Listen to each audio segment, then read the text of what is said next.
大家好, je suis Amy. Je suis très contente de vous revoir.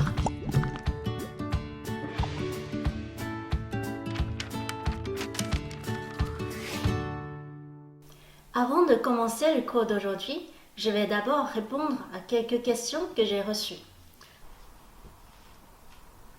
La première, est-ce qu'il y a une différence entre celle-là et celle-là? Oui. Ça se prononce an, ça se prononce an. Ge est muet, mais ajouter que change la prononciation de an. Donc, s'il n'y a pas ge, c'est an. S'il y a ge, c'est an. An, an. La deuxième, comment prononcer les mots qui se terminent par r?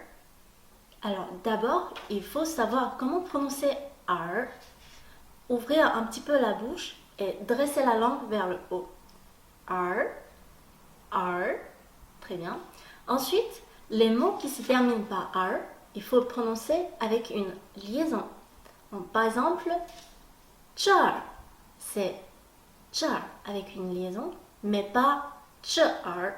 Donc, pareil, nar, là-bas, c'est nar, mais pas nar. Dans ce chapitre, nous allons apprendre les voyelles composées qui nous restent. Je rappelle une chose importante, pour prononcer les voyelles composées, il ne faut pas les prononcer séparément, il faut prononcer en une seule fois. D'abord, le groupe de I, ya, ye, you, yin, yen, ya, yang, yung, yin. Ya, ye, you, yin, yao, yen, yung, yung, yang. La voyelle yang me fait penser à une nourriture spéciale chinoise, biang biang mian, les nouilles, biang biang. C'est une sorte de pâte très longue et épaisse, comme une ceinture. Et pourquoi il s'appelle biang biang? C'est parce que quand le cuisinier prépare la pâte, on n'entend que biang biang biang, biang biang biang.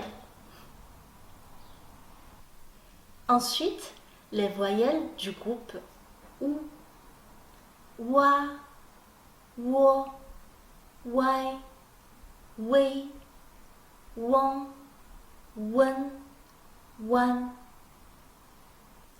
Wa, wo, wei, wai, wen, wang, wan.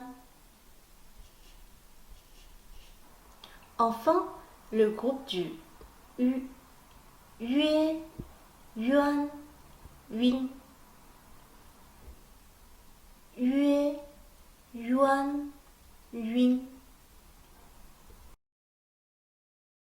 Regardons les voyelles yin et yang.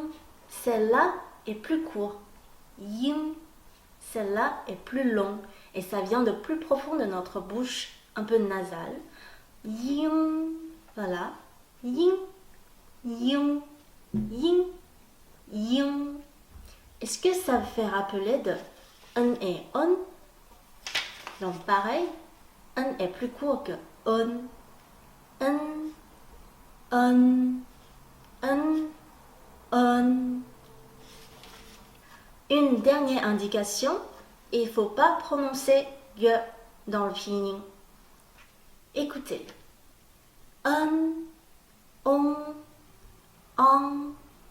yin, yang, yung, wang. Voilà, on a fait toutes les finales du pinyin. Et pour le prochain cours, on va s'attaquer aux initiales. Allez, bon courage. 再见。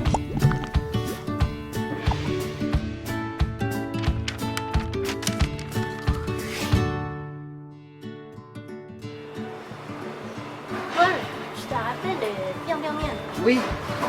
Aujourd'hui, on va découvrir que les nouilles chinoises. C'est vrai? Allez, go. Allez.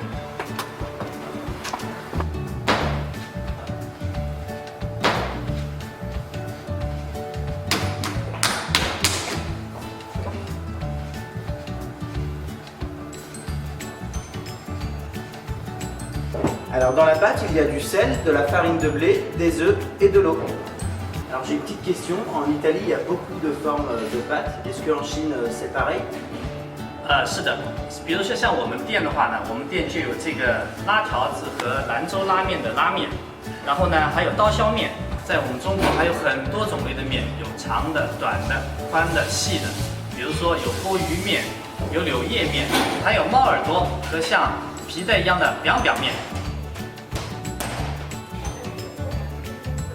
Alors donc en gros oui, il y a beaucoup de sortes de pâtes en Chine, il y en a des très longues, il y en a des très petites, il y en a des très longues d'ailleurs comme celle-ci, elles sont un petit peu épaisses. Il y a même des pâtes qui ont des formes d'oreilles de chat par exemple.